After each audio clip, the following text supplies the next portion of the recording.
Okay, it's 1 o'clock. I'd like to call this meeting to order. The proceedings of this meeting will be recorded and made available on the internet. I would like to proceed to item 1.2 of our agenda, which is roll call. Bianca Dragicevic, would you like to call a roll? Thank you. Mayor Lambshead, are you present? I am present. Deputy Mayor Armstrong? Present. Councillor Franzen? Present. Councillor Braybrook? Present. Councillor Cadigan? Present. And for staff, we have Donna Taggart, CAO Treasurer. Present. And we have Barb Waldron, Director of Building and Planning, CBO. Present. And Evan Grieger, Director of Public Works. Present. Matt Winches, Supervisor of Waste and Public Works Coordinator. Present. And we have, sorry, who else is on? We have Jesse Clark, Director of Corporate Services Clerk. Present. Dylan Kosh, Director of Recreation and Facilities, is on the line. And Bianca Dragicevic, Deputy Clerk, is present. Okay, thank you very much, Bianca. We can move on to item 1.3 of our agenda, which is land acknowledgement and moment of reflection. We respectfully acknowledge that Trent Lakes and Peterborough County are located on the Treaty 20 Mississauga territory and in the traditional territory of the Mississauga and Chippewa nations, collectively known as the Williams Treaty First Nation, which include Alderville, Beausoleil, Curve Lake, Georgina Island, Hiawatha, Rama, and Scugog Island First Nations. Trent Lakes respectfully acknowledges that the Williams Treaty First Nations are the stewards and caretakers of these lands and waters in perpetuity, and that they continue to maintain this responsibility to ensure their health and integrity for generations to come. We will now take a moment to reflect on these principles and our duties and responsibilities as members of council.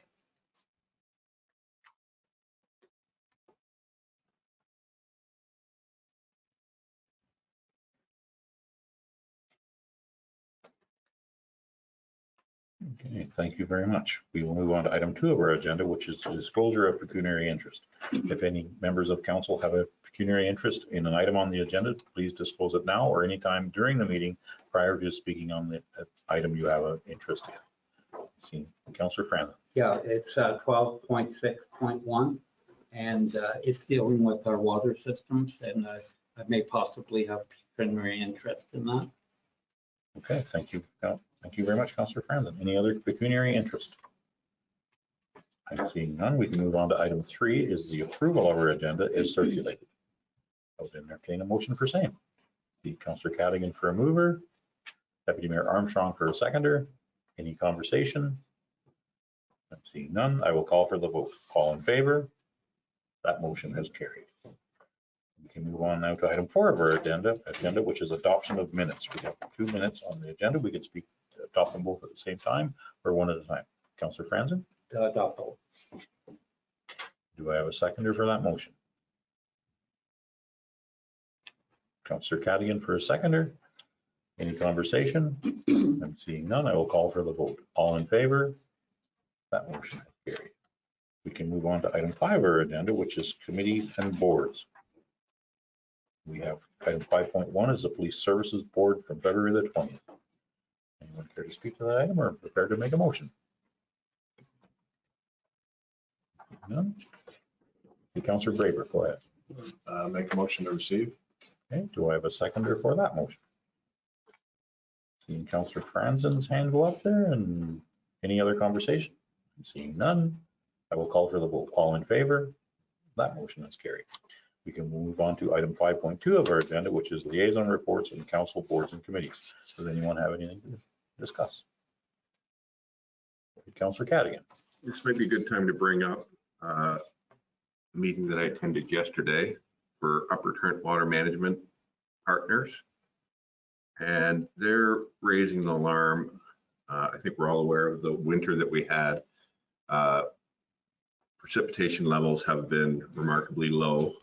We don't have the snow load. We're not going to have the freshet, the water to fill up our lake systems unless we get a lot of spring rain. So pray for rain. But with the lack of water, we also going to have the risk of more fires. So just be aware of that.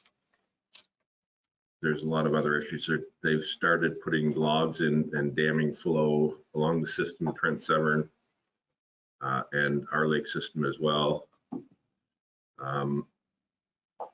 And that's also going to create issues with ice potentially damaging property. So just making people aware of that. Okay, thank you very much, Councillor Cadigan. Does anyone have any other liaison reports for council boards or committees? I'm seeing none. We can move on to item 6 of our agenda, which is a statutory public meeting pursuant to the Development Charges Act. I would entertain a motion to suspend our regular council meeting. See Councillor Braybrook and Deputy Mayor Armstrong for a seconder. I will call for the vote. All in favor? That motion has carried. Okay, we are now in a public meeting pursuant to the Development Charges Act. Sean Michael Steffen, would you, managing partner at Watson & Associates Economics Limited. Would you like to speak to this item? Wow.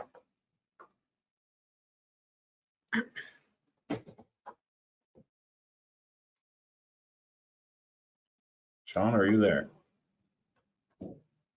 Yep, Sean is on the line. He's just self-muted right now.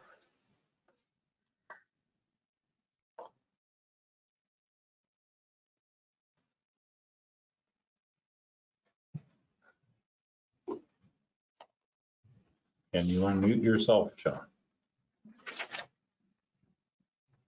Can you hear me now? Yes, we can. Sorry about that.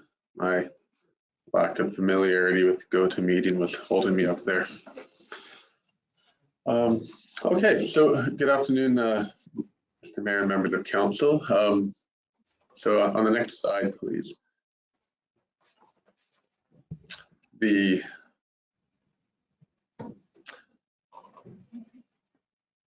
think you've skipped one. Go back one slide, please. Great, thank you.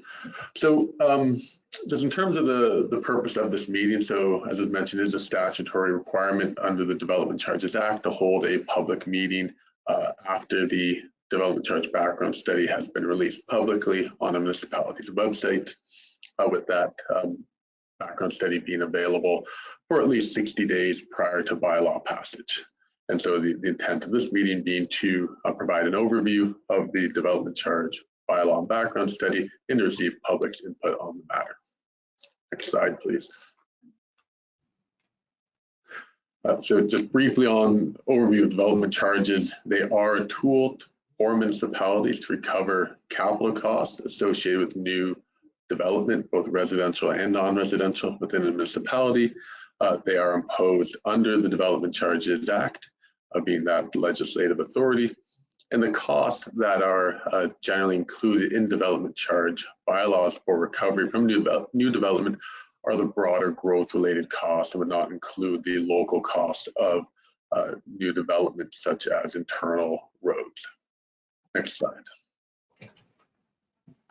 So the study process that we proceeded through as staff began with a detailed discussion around the anticipated development and growth-related needs through December to January of this year.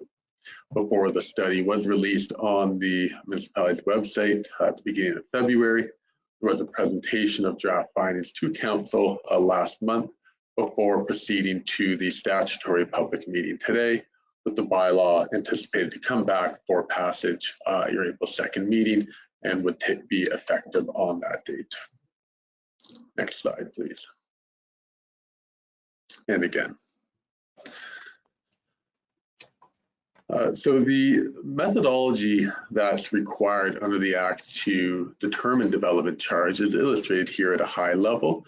I'll just focus on a couple of the key points, being that an estimation of the amount, type, and location of growth is required before looking at what the increase in need for service is in response to that growth, as well as the capital cost to provide that service. When looking at that increase in need for service, there is a requirement to make sure that council, that's like an expression of council, those needs will be met, as well as to ensure that the level of service being recovered from new development does not exceed the level of service that was imposed on average historically in the municipality over the past 15 years. So that development charges are only being used to recover that average level of service and not improving service levels on the backs of new development. Next slide. Oh, sorry. And then, sorry, before you go back, And so then once we've arrived at those net costs that we include in the calculation of the charge, after considering things like the benefit to existing development of those costs and removing that share of the project costs, the capital costs are apportioned over that anticipated development to determine the charge per residential dwelling unit or per square meter of non-residential gross floor area. Next slide, please. So then to look at the various inputs into the calculation of the charge, firstly for the growth forecast, it's been developed over the period to 10-year period in 2033. That would envision about 375 additional population growth over that period, being accommodated in 220 new residential units, and non-residential growth of about 170 jobs that would produce about 17,000 square meters of gross floor area development. This growth forecast being premised primarily on the County of Peterborough's official plan and those allocations for the municipality. Next slide, please. And one more. So when looking at the increase in need for service, the Development Charges Act does define specific service areas that development charges can be used for. The four that have been considered within your bylaw are services related to a highway, being roads and related infrastructure and public works, facilities and equipment, fire protection services, parks and recreation services, as well as library.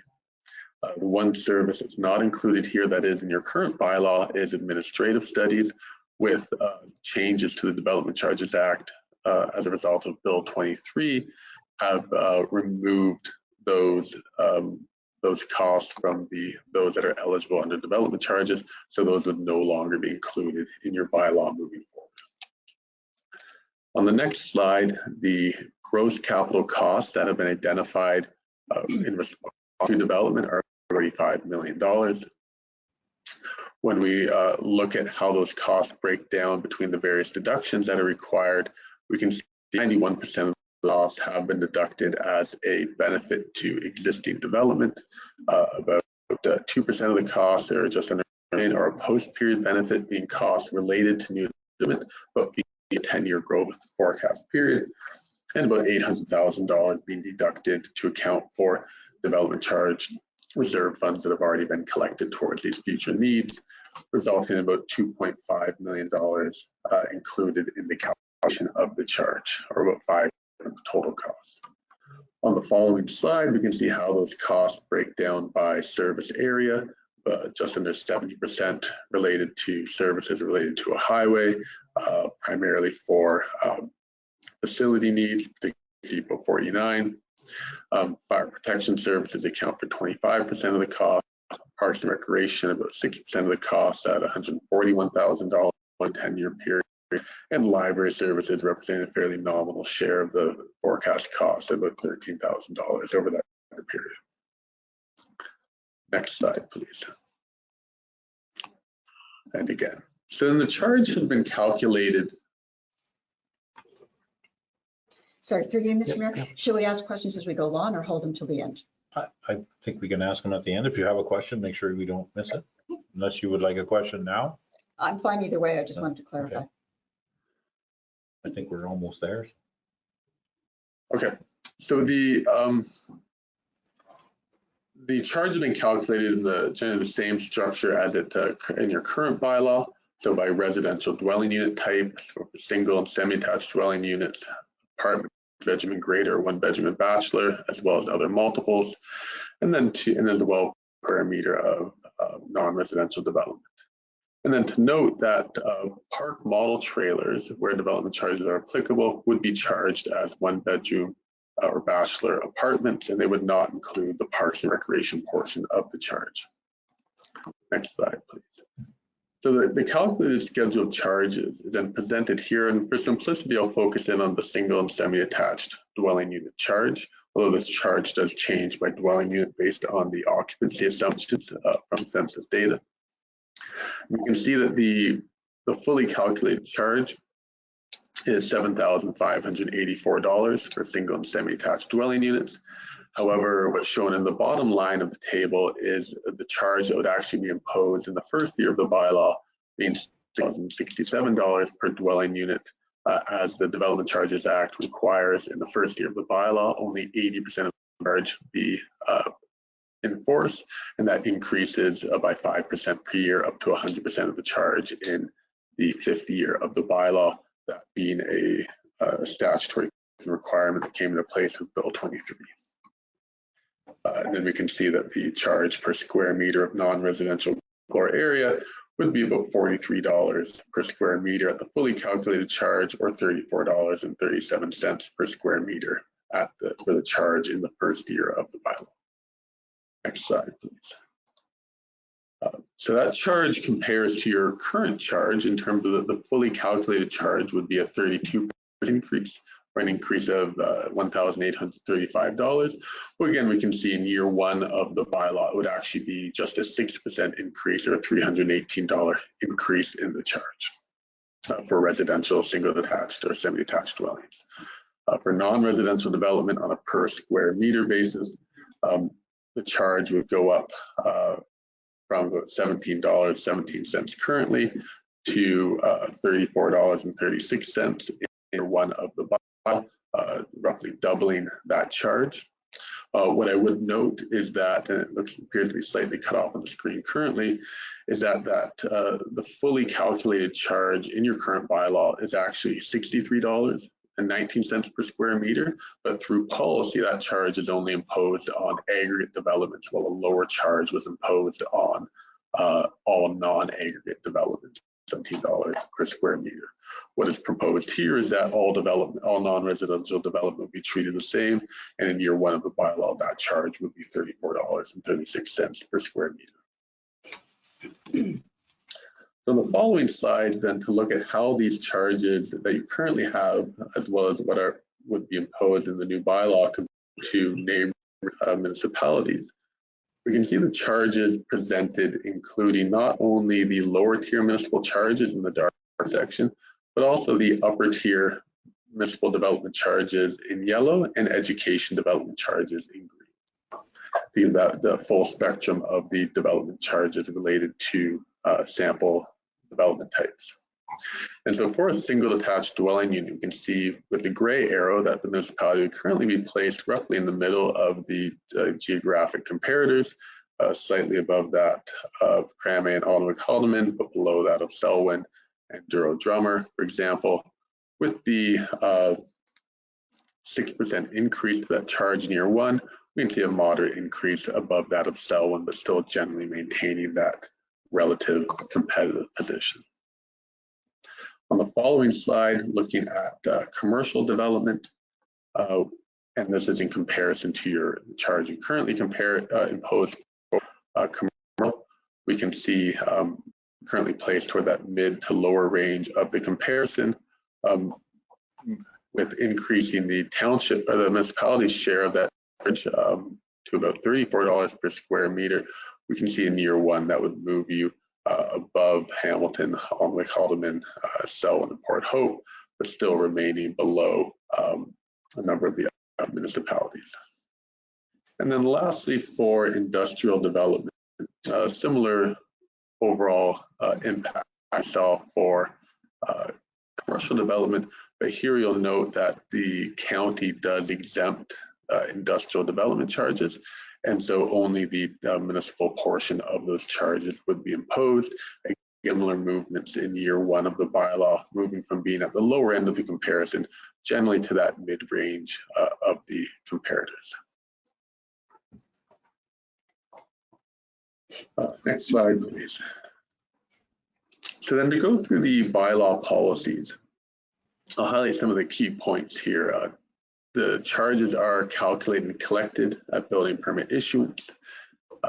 The caveats to that are that for site plan and zoning bylaw amendment applications, charges are calculated when those applications are made, having those charges locked in earlier in the development approvals process. There are also installment payments that are required for rental housing institutional developments as required under the Act, where they pay their charges in 6 equal annual installments. commenced from the date of occupancy. And the municipality also has the ability to charge interest on those installment payments, and the charge is calculated earlier in the approval process. On the following slide, then, to highlight the exemptions to the payment of development charges. First, those that are statutorily required under the Act and that must be witnessed. You don't impose development charges on yourselves, the county, or school boards. Land intended for use by a university, it is exempt. Expansions to existing industrial buildings are also exempt. Any additional residential units in existing or new residential buildings are exempt, and this is an exemption that existed prior to Bill 23 but was revised slightly, where now you can add up to 2 apartment units within or ancillary to the new or existing single detached, semi-detached, or row house, and they would be exempt as long as only one of those was in an ancillary structure.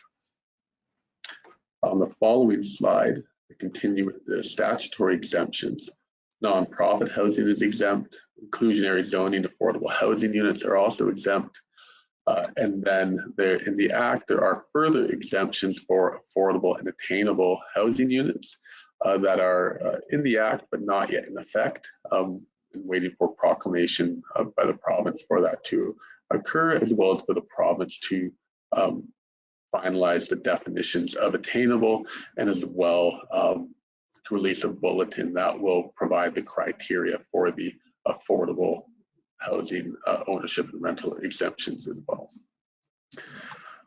And then lastly, on the statutory exemptions or reductions, there are reductions to the charges for rental housing development, where the depending on the number of bedroom units, the charge would be reduced between 15 and 25%.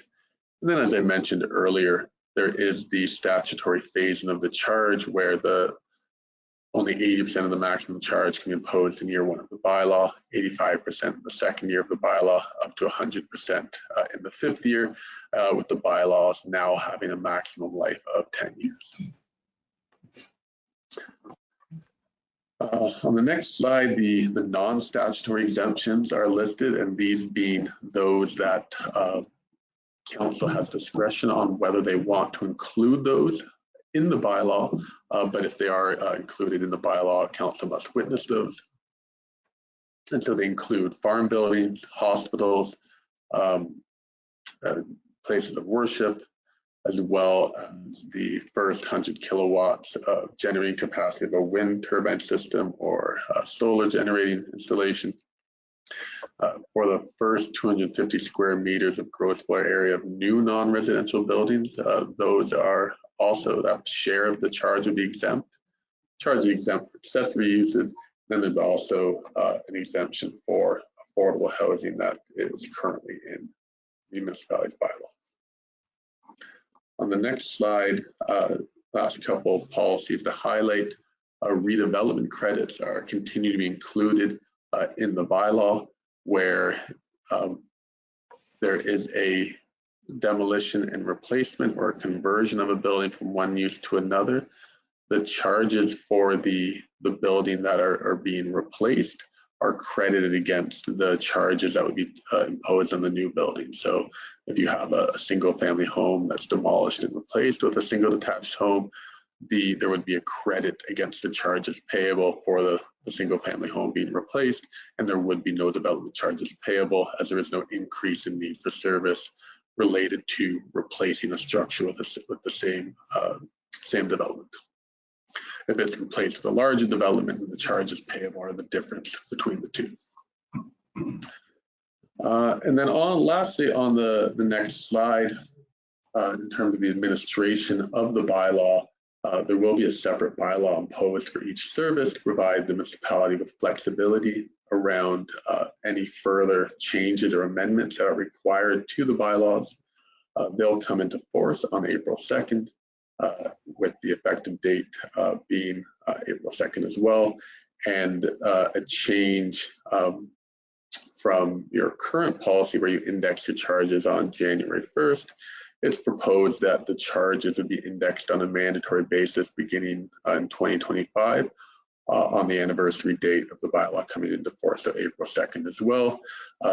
having that date aligned with the passage date means the charge only needs to be changed at one time per year, being the date that the phase-in of the bylaw changes, as well as the date that the indexing would occur. So administratively, you don't have to change that charge twice, as well as it provides a little bit more ease of understanding for the development community in terms of only having one change to the charging.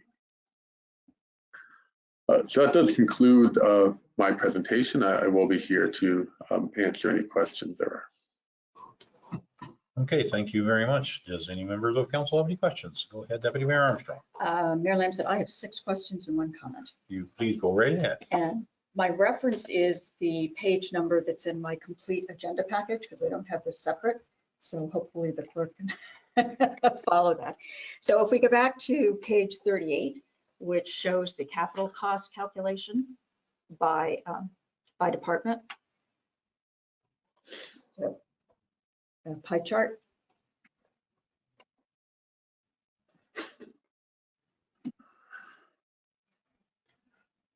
Page 10. I think the next one, please.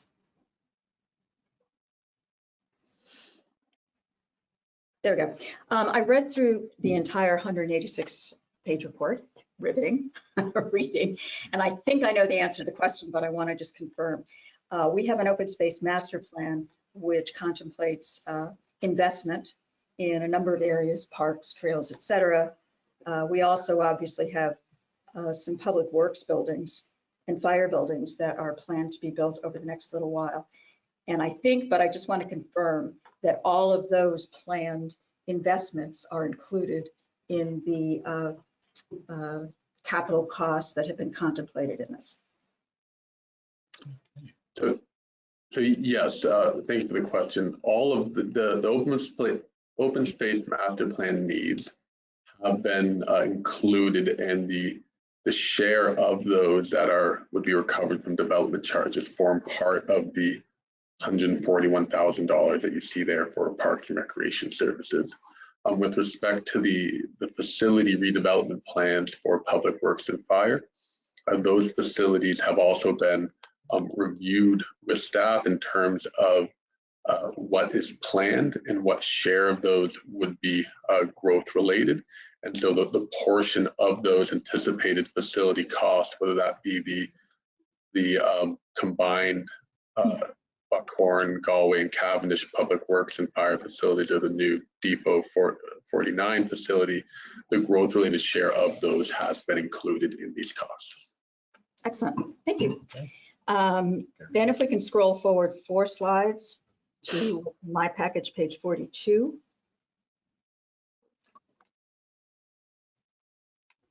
Right, and I've got 3 questions on this slide.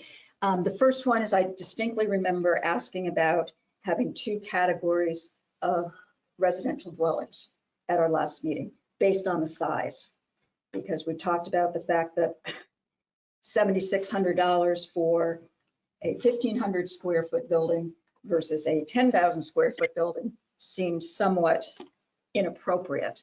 And having tossed that out for consideration, I just wondered where that went.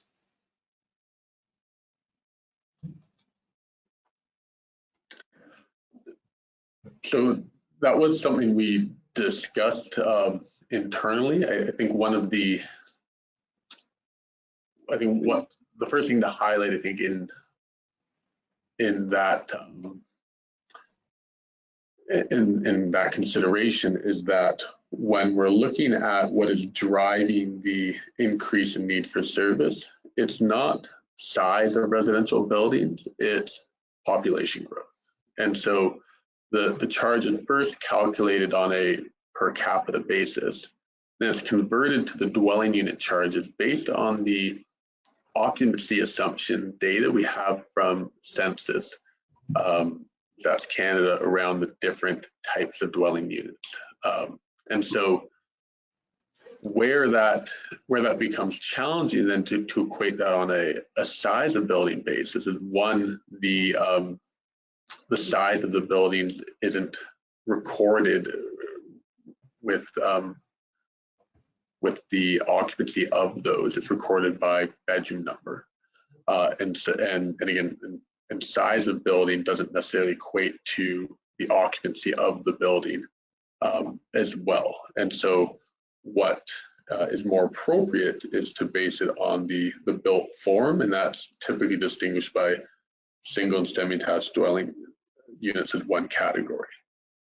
What you could potentially look at is breaking that category out, not by building size, but by number of bedrooms to try and gauge the size of the building that way, and the demand based on the occupancy by bedroom number.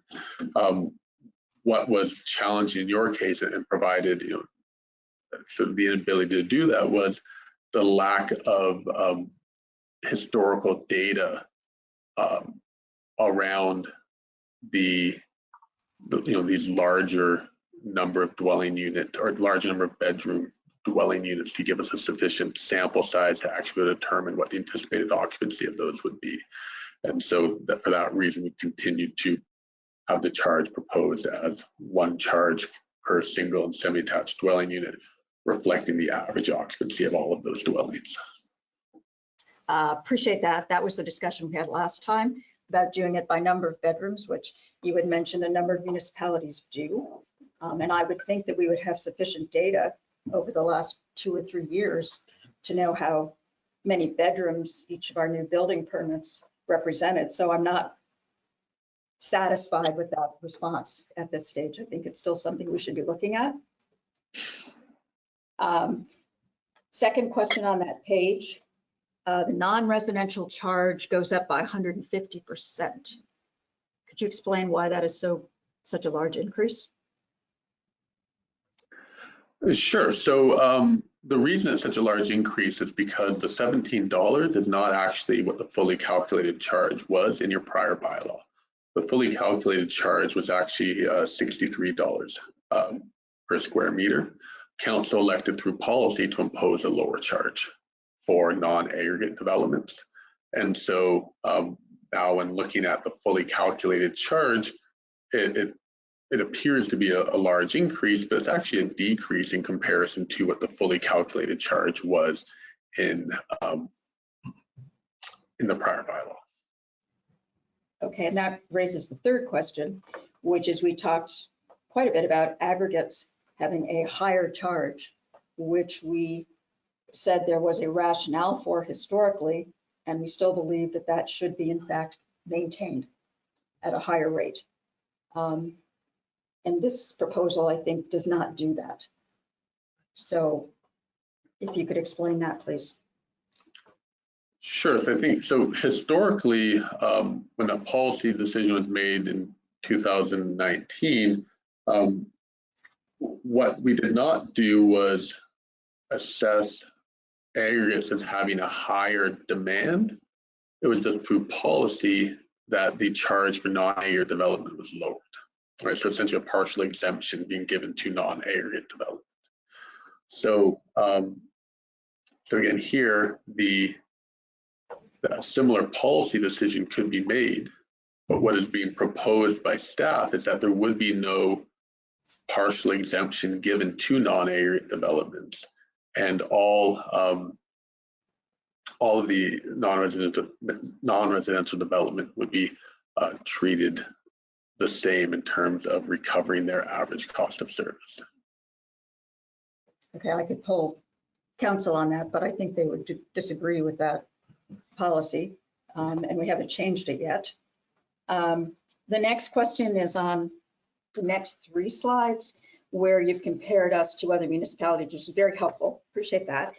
The question is, when were each of the development charges reviewed in those municipalities? Because our current charges, our current proposed charges, could be compared to a municipality that hasn't looked at them for 4 years, or looked at them this year, or looked at them 2 years ago. So we don't necessarily have apples to apples in terms of time period for when those were done. So I don't know how to assess that in looking at these charts. Yeah, good question. So I guess all of the charges are their current charges, which are indexed annually. And that indexing is meant to allow the charges to increase annually if the underlying increases in cost of service. So having said that though, the indexing doesn't always keep pace with the actual increases in cost of service, which is why bylaws tend to go up when they are updated. And so I don't have a comprehensive list of when all of these were updated, but I can tell you some of them are in the process of being updated now, like Coburg, Duro Drummer, Selwyn, Port Hope, Portha Lakes, Sterling Rod, and all of those would have new bylaws coming forward within the year or so. Okay, thank you. That's helpful. It means that we may not be as high up on the list once those settle. Last question before my comment. Page 52, you said there'd be a separate bylaw for each specific area. What is a specific area? So each of the service areas that are within the scheduled charges, so services related to a highway, fire, parks and recreation, and library. Got it, perfect, thank you. And the comment is just a nit. Page 80 of my agenda, you've got a typo. It says Trent Hills instead of Trent Lakes. Oh, thank you for that, apologies. Actually, a final comment, which is to the mayor. I am unhappy with the situation where we don't have two sets of dwellings, as well as the aggregate charge. So perhaps we can discuss that later. Yeah, I think we can. That's something that we kind of asked for a little bit, and We did. we could have had that, I think. Any other comments or questions? Go ahead, Councillor Franzen. Through you, Mayor. One thing I noticed is that Halliburton County isn't on that list, Minden Hills, Dysart, etc. I think I'm sure that they don't charge development charges, and that would put us in a competitive disadvantage with Halliburton County.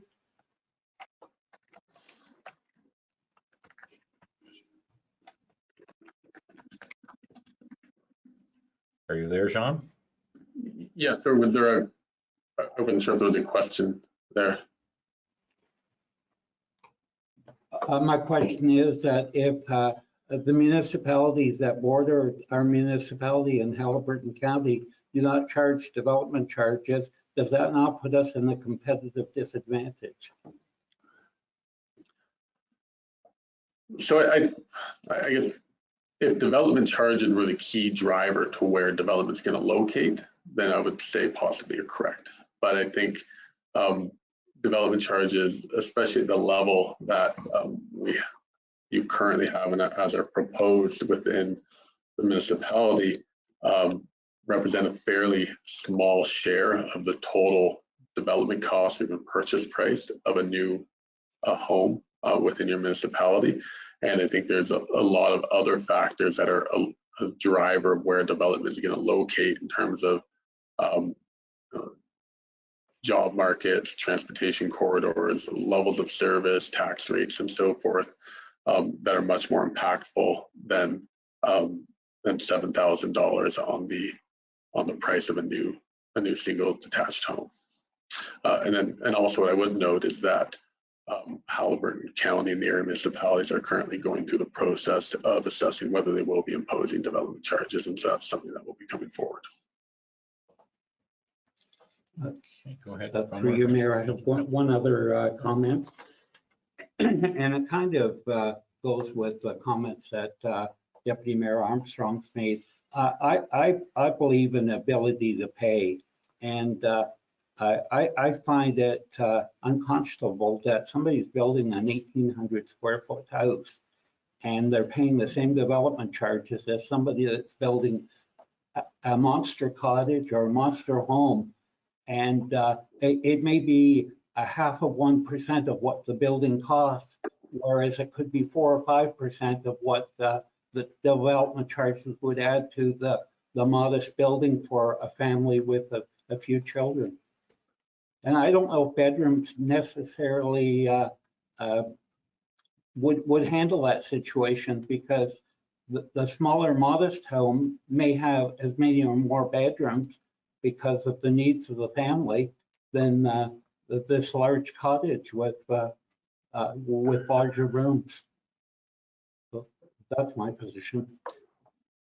So if I may, just to try to provide some more clarity on that, while I appreciate the desire to try and tie these charges to ability to pay, we don't have the ability under the Act to do that.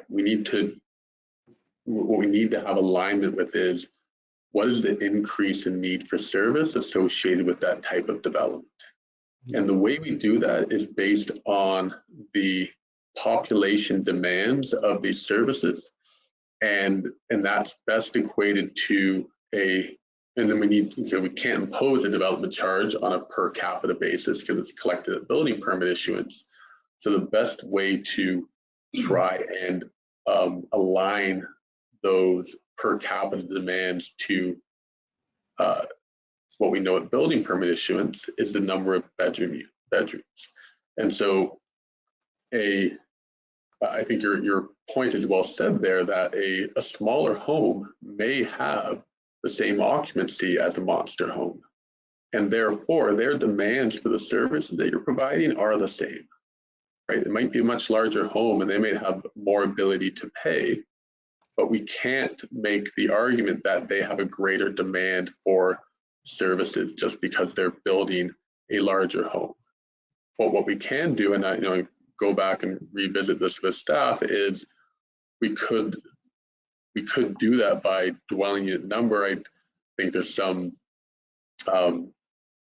data deficiencies we have to support that, but we can revisit that and certainly discuss that with staff and communicate that back prior to bylaw passage. Councillor Franz, Just a follow-up comment. I think development charges are a flawed way of taxation. I believe that they are a head tax, and I fundamentally disagree with development charges. Thank you very much, Councillor Franzen. Councillor Cadigan, you had a question.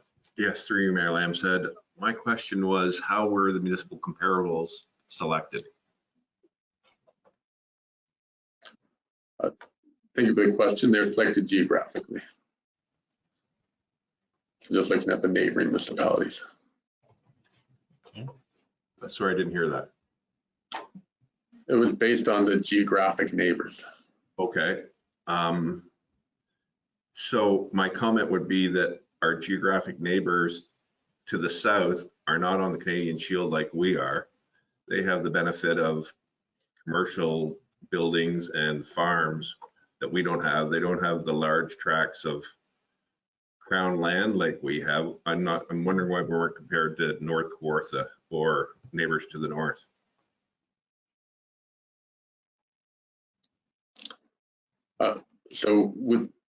I think with that respect, what we did not include in the comparison were municipalities without development charges. Okay. Does that answer your question, Councillor Cadigan? To some degree, thank you. Okay. Councillor Braybrick, you have a comment. Go ahead. Thank you. Through you, Mayor. Just on the heels of Councillor Cadigan's comment, why wasn't North Kawartha included in the charts and the comparisons? I believe it was because we were looking at other neighboring municipalities that do have development charges. Okay. I don't believe North Kawartha does. Okay. Okay. Any other? Yeah, just one more minor question. In your growth forecast chart, the mid 2024 to mid 2033, you have mid 2024 net population. Now, is that in reference to our municipality, Trent Lakes? Yes. Okay, so it shows 16,596. Is that accurate as far as our population? I thought it was just over 11,000. That includes seasonal population. Okay. So that's not that wouldn't be your tied to your census and population you've seen in 2021.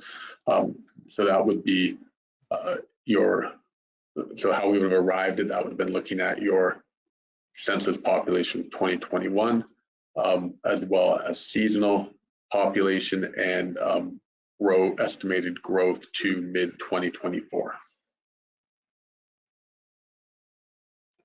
Okay, thank you. Any questions? Any other questions or comments?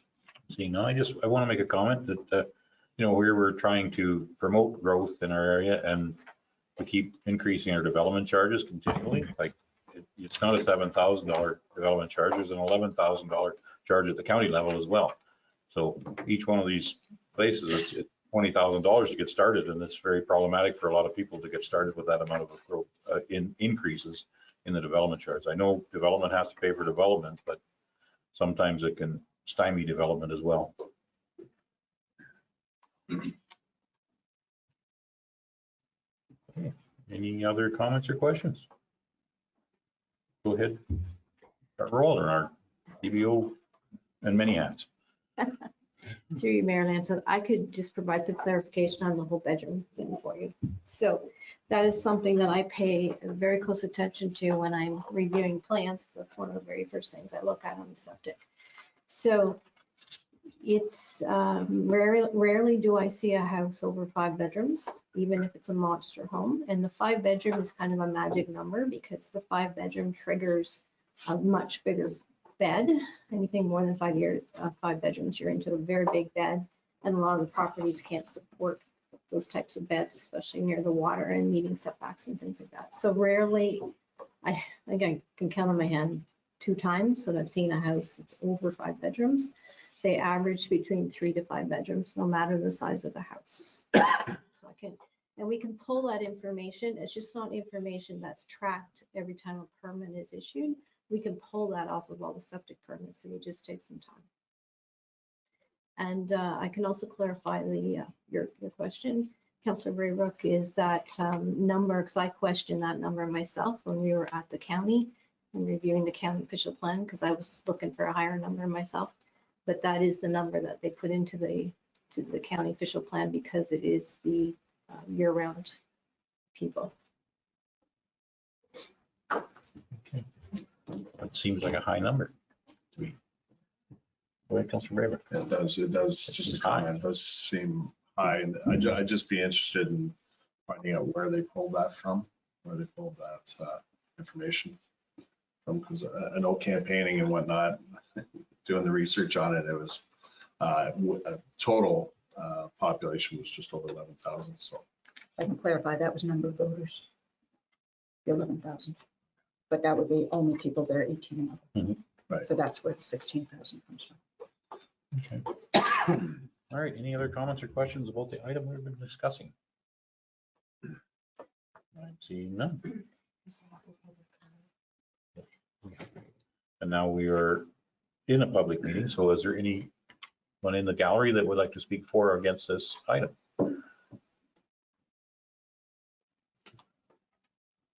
No comments? Is it? Nope. Yep. I think whatever you can do to stimulate the people building houses here, we should look at. We need more people to help us build this place.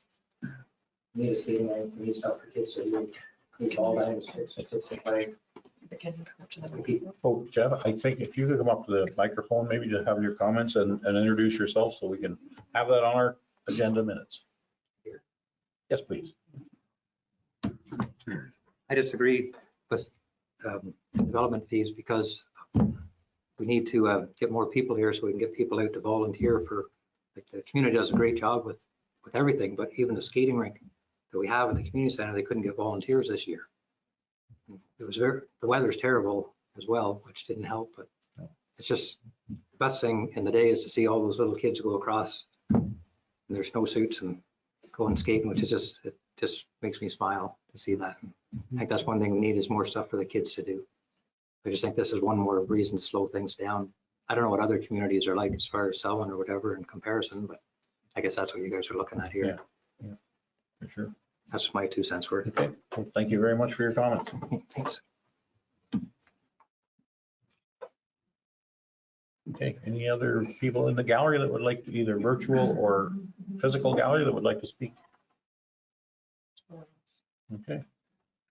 I'm seeing none. Any other comments from council? Seeing none. I would entertain a motion to reconvene our regular council meeting. Deputy Mayor Armstrong, Councillor Cadigan for a seconder. I will call for a vote. All in favor? That motion is carried. We are back in our regular council meeting. We can move on to item 7 of our agenda, and 7.1 is Sean Michael. Can you please speak to this item once again?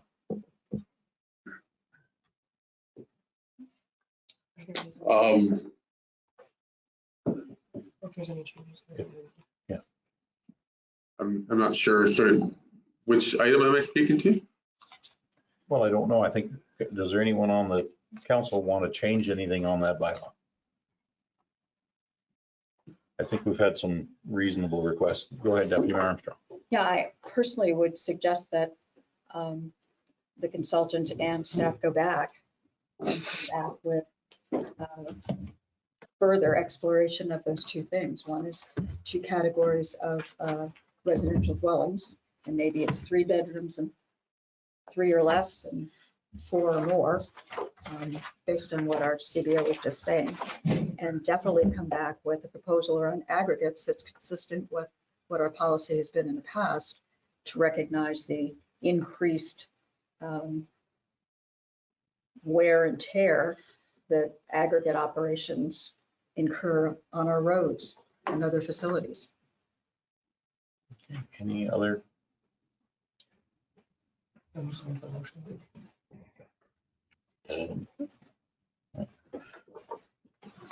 Anything added to that motion? Do we want? See none. Can I get a seconder for that motion to add that to the? See Councillor Cadigan for a seconder. Any other conversation in regards to that? I'm seeing none. I will call for the vote.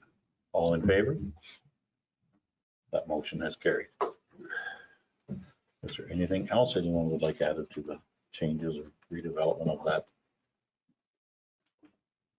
I'm thinking we should be, that's not a motion, because I'm not allowed to make one as a chair. But our population, I'm not sure is where they think it is. I'm really not sure about that, but I'm sure that's something you just go ahead, Councillor Graber. Sorry, thanks through you, Mayor. I'm just thinking, just along the lines of Councillor Franzen's feelings, and I'd like to see a bit more of a, not necessarily a study, but feedback as far as what impact if we were to adopt the Highlands model of not imposing development charges, how that would impact our bottom line as far as monies received of the municipality. Deputy Mayor Armstrong, go ahead. Yeah, I don't know. Sorry, through you, Mayor. I'm not sure we need a study. I mean, we've seen $2.5 million of unrecoverable development charges that we're going to see. And the development charges are designed to cover that so that we can build trails and parks, fix our highways and everything else. So that's what the development charges pay for. So the answer is $2.5 million. The problem with that is the more we increase development charges, the less we're going to get, because the less development you're going to have. So it's a two-sorted knife. Perhaps. Go ahead, Councillor Franzen. Yeah, first of all, I probably wouldn't approve any increase to our development charges. I don't mind leaving them where they are. And second of all, I was in this municipality when we first implemented development charges, and it started around $500. And now we're talking $7,000. I didn't agree with it at that time. Okay. Any other comments or questions? Seeing none, I think you've got a couple things you can get back to us with. I don't think it's that major of an issue to, correct?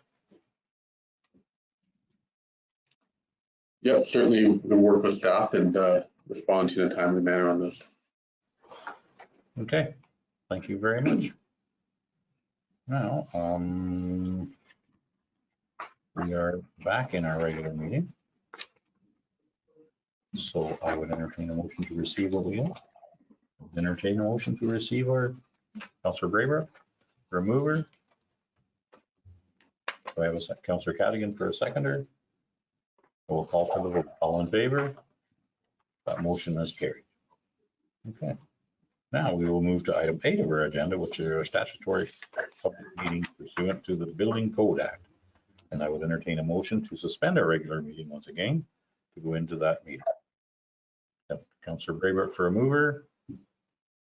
Councillor Franzen for a seconder. I will call for the vote. All in favor? That motion has carried. We have now suspended our regular council meeting and we're in an open public meeting. And we're going to move to item 8.1. Barbara Waldron, our Director of Building and Planning and CBO, would you like to speak to this item, please? Good afternoon, through you, Mayor Lamson. This is a public meeting under the Ontario Building Code Act to add or increase building permit fees. The report before you for the public meeting regarding the addition of septic permit fees to the fees and charges bylaw explains in detail the fees being proposed, which for the most part are status quo with the current fees of Peterborough Public Health, and the addition of 2 new fees. The public meeting is being held under Division C, Part 1, Article 1.9, Sentence 1.9.1.2, Bracket 1, Bracket A through D, that states that before passing a bylaw or a resolution or making regulation under Clause 7.1C to the Act to introduce or change a fee imposed for applications for a permit, for the issuance of a permit, or for the maintenance inspections, a principal authority shall A, hold a public meeting required under 7.16 of the Act, and B, ensure that 21 days notice to the public meeting was given in accordance with Clause C.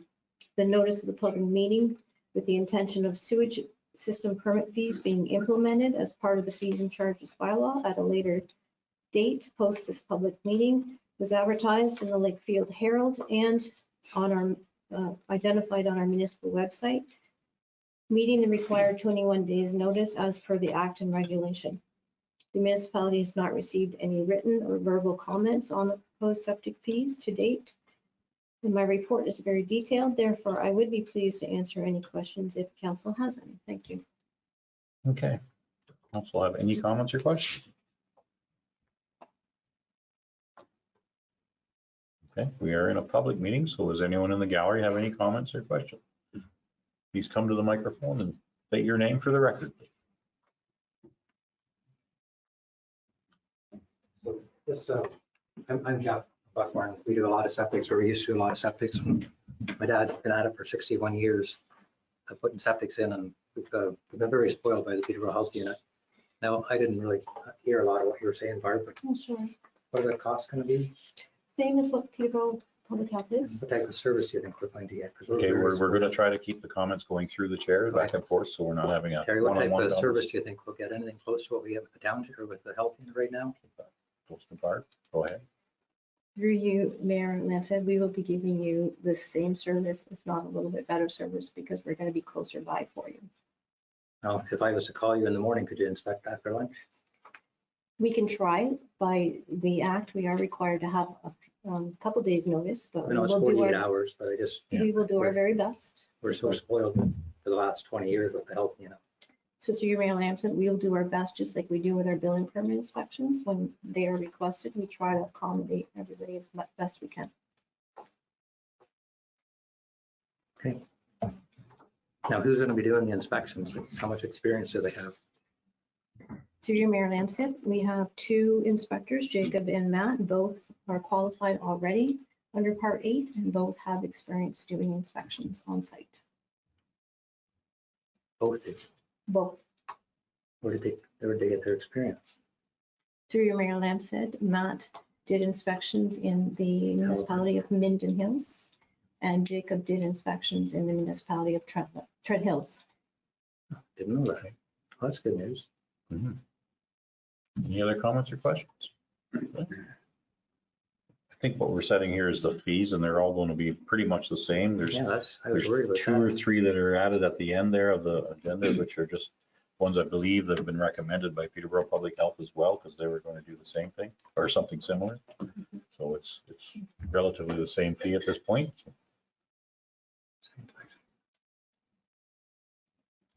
Yeah, that 350, Mayor, we've always done that for free. I took Kathleen yesterday and looked at 4 of them. That would be expensive. Mhm.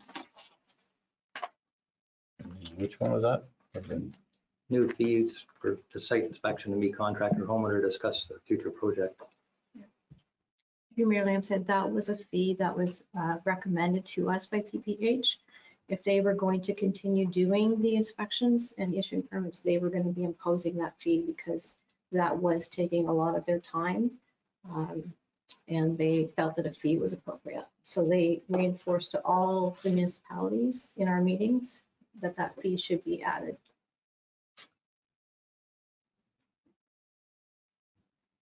Okay, any other? There's just so many, Mayor, there's so many sites that are very tight, and the health unit always works with us, which I hope the township will start to work with us and do the same thing, which would always help us figure out a system that would fit. Yeah. So, but I guess that means after we submitted the permit, they've looked at test holes. We looked at 4 sets of test holes yesterday, and some of them are very tight. 2 of them are very tight, but we figured out a way to make it work. Yes, so through you, Mayor Lamson, I do want to clarify that that fee will be taken off of your permit fee if a permit fee is applied for within the year. Well, this is before you even submit for the test holes or anything. The So you- 350. Through you, Mayor Lamson, this is if you are requested, we are requested to come out to the site to help you with a challenging site, just like Kathleen is doing now. And there is a fee to that. And then if a permit is applied for within that same year, that fee is deducted off of the fee. That makes sense. And the reason it's put in is because some people don't come back to us with a building permit fee, and then that time is spent on site.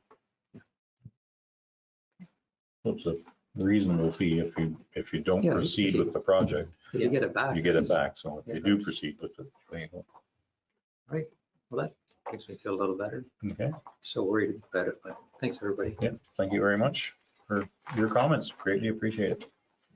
Okay, and just go ahead, Councilor Franzen. Just one question for you, Barb. Is that a calendar year or is that the specific year? If somebody came in, let's say, July of 2024, so they would have till July of 2025? Through your Mayor Lamson, yes, correct. Okay. Any other comments or questions? I just have a comment. I'm hoping that this can actually streamline some of our building permit issues. I think that having it in-house is a double-edged sword. Once again, it can be problematic, but it can also solve some problems and get a project on track a little quicker. It's possible, and let's hope that's the way it is. Let's hope that's the way it turns out. Okay, any other comments or questions? I'm seeing none. Anyone in the virtual or physical gallery that would like to speak? No virtual gallery people today. Okay, thank you very much. Now, we will need to reconvene we need a motion to reconvene our regular council meeting. I'm seeing Councillor Cadigan for a mover. Councillor Franzen for a seconder. I will call for the vote. All in favor? That motion has carried. Thank you very much, Mark. We can move on now to item 9 of our agenda, which is business arising out of a statutory public meeting. Barbara Waldron, our CPO and Director of Building and Planning. Would you want to speak to this item a little bit, and then we can. Through you, Mayor Lamson, we have held a public meeting in accordance with Division C, Part 1, Article 1.9, Sentence 1.9.1.2, 1A through D of the Ontario Building Code Act. Therefore, it is the recommendation of staff that council receive the report from the Director of Building and Planning and Chief Building Official on the proposed building permit fees, sewage system permit fees for information, and further, that council directs staff to bring forward a bylaw to the next regular council meeting to amend the fees and charges bylaw with the additional septic permit fees. Okay, thank you very much. Anyone have any comments or questions? Go ahead, Deputy Mayor Armstrong. I was just going to go ahead and make the motion that we receive the report and that council direct staff to bring forward a bylaw to the next regular council meeting to amend the fees and charges bylaw. Do I have a seconder for that motion? You see Councillor Braver for a seconder. Any other conversation? I'm seeing none. I will call for the vote. All in favor? That motion has carried. Okay, thank you very much, Barbara. We can move on to item 10 of our agenda, which is presentations. We have none. Item 11 is delegations. We have none. And we can move on to item 12 of our agenda, which is staff reports. We have 12.1. Matt Wingetz, Supervisor of Waste and Public Works Coordinator. Can you please speak to this item? Good afternoon, Mr. Mayor, members of council. I'm here today to request that you receive this report summarizing the waste and recycling data for 2023. 2023 saw a couple of significant events for Trent Lakes in particular and for waste management in Ontario in general. The first of which, just for Trent Lakes, we saw the hire and implementation of the very talented, says here, handsome supervisor of waste. I've heard only good things. Everything has been a smooth transition. Second thing, was an event that affected Ontario as a whole, waste management wise, was the introduction of the producer responsibility framework for recycling. So the transition itself took place January 1st of this year, but I decided to include it anyway because most of the legwork, contract work, contractor organization was done in 2023. Overall, the transition went smoothly and we saw very little disruption to the transfer station staff or to the taxpayer. So I've been here in this position for half a year now. Just wanted to point out that I've been really, really impressed with the transfer station staff. They do an incredible job and they've done a really great job making my transition easy. Between them and Evan, I've had a great time so far. So I just wanted to point that out. And so what we have here, as you've read, I'll just go over some of the more poignant results here. We had our mattress collection events, 3 of them, the busiest being Buckhorn Transfer Station. We had 113 mattresses collected, always popular. Same with the paper shredding events. We had 2 of them. And then we have this list here of comparisons between 2022 and 2023. I'll just go over some of the bigger ones here. I was very impressed to see how much alcohol containers are collected at each site. I was shocked. I think we're getting ripped off here. I think they made over $28,000 last year in donations, so that's incredible. Our bulky plastic program, so we did see a bit of an decrease in 2023. And I'm going to talk more about the bulky plastic program later in this meeting. But I believe that the decrease was probably due to the fact that the company that was accepting our bulky plastic changed some of their rules as to what they accept, which I think they've reversed now. So a lot of the popular items that we were collecting in the past weren't being collected that year, and so numbers went down. We saw a significant increase in empty automotive plastics, so like your antifreeze, stuff like that, which is excellent. Fluorescent tubings went down, and I would attribute that. I mean, I wasn't involved in a lot of the process because I'm relatively new, but I believe I would attribute that to the fact that fluorescent tubes are just moving on their way out. And as we go through in time, people throw out their tubes and then they start to get more energy efficient LED bulbs and whatnot. So I believe that would account for why it went down. One more significant one, and I believe there is a where's that correspondence for information later on about household batteries. The amount we collected has gone up significantly since last year, and Call to Recycle, who is our contractor that collects for us, has awarded us with the Leader in Sustainability Award. I say I believe they give it out to more than one municipality, but still, they have recognized us for having collected quite a bit of batteries. We sold 121 more units of the food cyclers. We now have a whopping 521 food cyclers in circulation, which is quite impressive. And as you know, the previous waste supervisor spearheaded that, and we were kind of ahead of the curve, and we're still getting compliments on that to this day. So I'm very pleased with how things have turned out so far this year. has been great, and I'm excited to see how 2024 turns out. Thank you very much, Matt. Anybody have any questions on that? Go ahead, Councillor Cadigan. Matt, do you see a new revenue stream perhaps through recycling alcohol containers or? Yeah, I was thinking about just telling them to stop by here, throw them in the back of my van before. Through you, Mr. Mayor. It's a So little. not for municipality. No, I think it's great the way we do it, and I think that the public is really pleased with the fact that, you know, it's going to local groups. And It supports them financially quite a bit, and that's a great thing we're doing for all our ratepayers. Yeah. I think that should continue. Okay, any other comments or questions? Go ahead, Councillor Braybrook. Thank you, through you, Mayor. Thanks for that, Matt. Just a quick question as far as metrics related to the food cycler.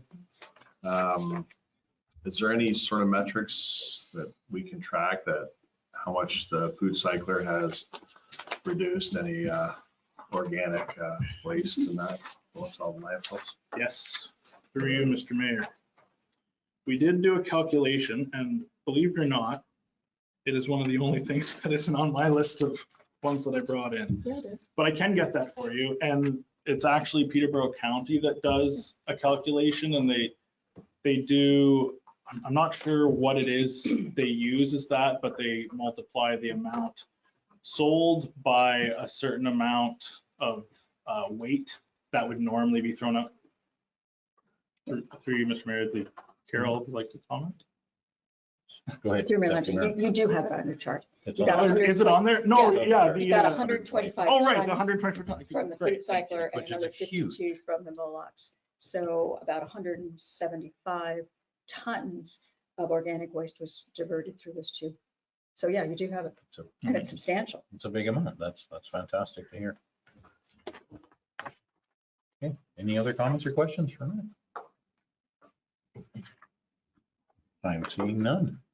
Anyone be prepared to make a motion? Go ahead, Deputy Mayor Armstrong. A motion to receive, and I'll make a comment after there's a second. Do we have a seconder for that motion? Councillor Franzen for a seconder, and go ahead, Deputy Mayor Armstrong. Thank you, through you, Mayor Lynch. Just wanted to thank Matt for the humor.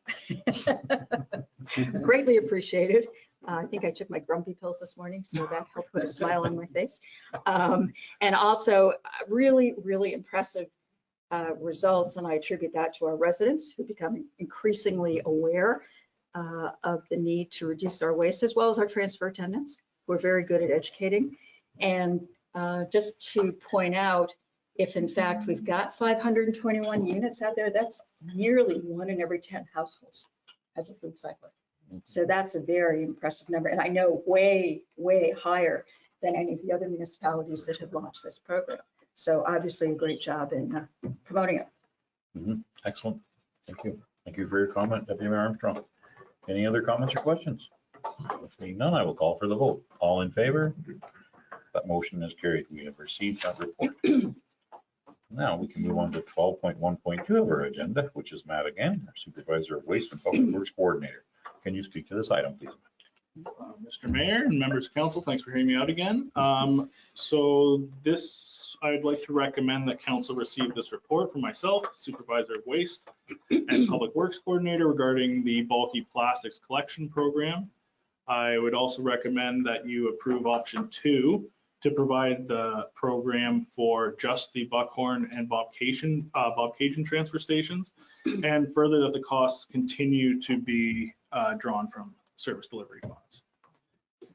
Financial implications wise, the total estimated cost ranges, well, from 0 to just around $20,000. 0, of course, being option 3, which would be not doing a bulky plastic program, in which case we just, now that cost is not actually 0 because it's just very difficult to quantify what the actual losses are, and I'll explain that after. But at the high end, we estimate that if we do things the way we did last year, which we would call option 3, it would cost nearly $20,000. So just a bit of background. So bulky plastic is difficult to recycle. Is very difficult to recycle. It think your big plastic lawn chairs, flower pots, rain barrels, stuff like that. It's generally made of high density polyethylene, and it's very difficult to, it's not very difficult, but it requires a certain kind of processing plant to be able to process it. So we can't put any of that stuff in our regular recycling stream, partially for that reason, but also partially because it is so bulky, it takes up too much space. And what ends up happening is we end up throwing it into our waste stream. So it'll go in with our furniture, or it will go into our actual waste bins, take up, so it doesn't weigh very much, but it takes up a lot of space because it is so bulky, which means we need to haul more bins, which means we have more haulage fees, which is where we lose the most money. So the idea is we've contracted this company who is capable of recycling them. And so they collect them in separate from everything else. And it's been working great. The program has been very successful. People were very interested, and we're happy to bring things in. It worked great in that every site was able to fill up their 40-yard roll-off bin at least once. The problem lay in that some of our less frequented sites were unable to fill it a second time. And so we were paying full haulage fees for a partial load, which is a loss. On top of that, the biggest cost is the rental cost. So having it at all 4 sites essentially doubles the rental cost if we were to do it at 2 sites. So there's some numbers on here that I'm sure Carol has taken a look at. And I will just present to you the different options. So option 1 would just be to continue offering it as we have in the past, which is at all 4 transfer sites. Obviously, this is the most convenient for residents. You know, anyone up north, it saves you a drive, and people that don't know about it being sent to another site can be irritating, which I understand. The advantage to this is, or sorry, the disadvantage to this is, like I said, we end up with these partially filled bins and twice the rental cost. Option 2, which is the option that we are recommending this year, is to try as somewhat of a pilot, just having it at Buckhorn and Bobcaygeon, which are the 2 busiest sites. They both managed to fill their bins twice. And with the addition of anyone from Crystal Lake and Cavendish that would like to bring theirs down to these southern sites, we think we would get quite a few full bins. We would right off the bat, so it says in here, 4,500 would be an immediate cost saving. That's actually incorrect. It's actually 5,400 would be the immediate cost saving, and that's from the rental fee. So just having it sitting at each of the 4 sites. There's also savings in the, I have it somewhere here, the haulage. So since they've increased the haulage since last year by quite a bit, it just doesn't make sense to be hauling partially full loads. And then, of course, our third option is to just discontinue the program altogether because of the rising costs. But again, that will likely cause issues. It's a very popular program, and people are at this point used to being able to take their bulky plastic for free to the transfer station. So. Thank you very much, Matt. Is there any questions? Go ahead, Deputy Mayor Armstrong. Thank you, Mayor Limson. Thanks, Matt. I actually have a little different perspective on this. I favor option 1. I think it's a convenience to our residents. I don't like cutting back services. If we didn't fill those second bins, I think instead we take the approach of promoting it. Like, this is a good thing that people are diverting this from the waste stream. So let's do a huge promotion through our community halls and through our communications coordinator, which has ramped up a lot since last year. And the extra money, the 5,400 plus whatever in haulage, is coming from a reserve fund. So it's not costing the taxpayers. I mean, yes, we're robbing a little from the future, but it's not a material amount. So I would favor keeping them at all sites, promoting it to increase the amount of diversion that takes place, and then we'll measure it and see what happens for next year. And Councillor Cadigan, you had another question. Building on Carol's idea, since we filled up one dumpster last year at each of the Chrysler and Cavendish, can we just get one dumpster at each to fill up to get it? Through you, Mr. Mayor. Absolutely. And I think, and that actually when Carol mentioned this is what I was thinking was that would probably be our best option, is to fill it at the very least. We can see as it goes, right? If it's filling up very quickly, then sure, maybe we can do that. But if we're nearing the end of the season and we have a full bin, we can just say, you know, once it's full, and then you can take it to the other sites. But I think that is definitely a viable option. Kind of stole my thunder there, Joe. That was exactly what my idea was. I have one bin each Cavendish, and if it's filled up right away, then put another bin there. If it's not, then you don't. So go ahead, Councillor. Through you, Mayor, if I may, as an other option, there will be notification if there's not a bin at the Cavendish and Crystal Lake sites. They'll be told that they have to go to Buckhorn with their bulky plastics. That'll be notified. Okay. Through you, absolutely. Yeah, that's definitely doable. I think I'm hear the appetite for a bin in each one for the first round. Yeah. And I guess the small bin would count as a haulage, same rate as a full bin, right? So I there's no imagine, advantage to a 30 yard or 20 yard. I imagine the haulage fee would be the same. The bin rental fee is probably less. But Okay. Well, does anyone want to make that a motion? Deputy Mayor Armstrong, go ahead. Yeah, I would make the motion that we receive the report and that we direct staff to proceed with option one. Do I have a seconder for that motion? Councillor Cadigan for a seconder. Any other conversation? I'm seeing none. I will call for the vote. All in favor? That motion has carried. Thank you very much. Thank you very much, Matt, the most handsome supervisor of waste and public works that he knows. We can move now on to item 12.1.3 of our agenda, which is Evan Grieger, our Director of Public Works. Can you speak to this item, please, Evan? Thank you, Mayor Lampstead, through you, Mayor, members of council. I think first we're gonna have to do the renovations to this council chambers first to get Matt's head at the door now. So, no, he has been doing a fantastic job. I've enjoyed working with him as well. And just to touch on sort of the bulky plastic program, it was a program that Peterborough County initiated probably about 5 years ago. Ran it for a couple of years. But then they stopped running it, and it was a program. I was working at Cabin Monaghan at the time, and it was well received by the public. So it's really encouraging to see the Trent Lakes, and I think it sort of reflects on where our diversion numbers are, which are leading within the county, is that they took that initiative, and staff, and having a staff member that wants to do that and takes that initiative is really, really encouraging. So it's just great to see that, and it's really nice that we have council support as well.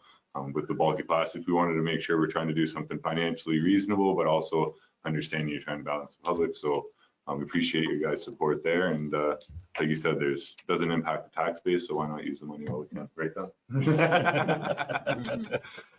Anyways, before you today, through you, Mayor Lambshead, is the private road grant policy comments. So the history of this policy is that it was initiated by Councillor Franzen back at the first draft council meeting at the end of November there. It was a notice of motion that he took. So the direction was to develop a policy. We brought a policy report in January, and from that we had a draft policy, and then we were able to get it out to the public for comment. We received a lot of feedback from this. I was quite surprised at the amount of feedback, and also the diversity within the feedback. Like, it wasn't all on one side. There was some in the middle, some on the other side. So it was really encouraging to see that. As staff, we believe we developed a policy that helps address a concern raised by council and by the public, but also in hand ensuring that we don't put up too much stress onto our employees and increasing our workload, which is already quite high, and creating a program that's just quite cumbersome for the staff to make sure that we're getting providing support, but also got to balance staff's work time. So I believe that this policy is in a good spot. The third recommendation there you see is just to sort of, let's go through it 1 year. I think it's always good to review a program after the first year or two, just to see how it was going, see how it was received. If we're receiving a lot, do we need to look at increasing that amount? If we don't receive a lot, sort of what the feedback is from the public after actually going through the process, and them going through the application process, and how easy or maybe difficult it was for them. So yeah, so looking to you for any comments or questions. And, See if we can answer. Thank you very much, Evan. Does anyone have any comments or questions of Evan? Councillor Franzen, go ahead. Yeah, through you, Mayor. I was just wondering how we got the feedback. Was it Facebook? Was it contacting the cottage associations, the road associations, et cetera? Thank you, Councillor Franzen. Through you, Mayor Lamstead. Yes, we did the typical standard. We have a standard process for notification. So is that on the Twitter page, is that on Facebook, as well as the website?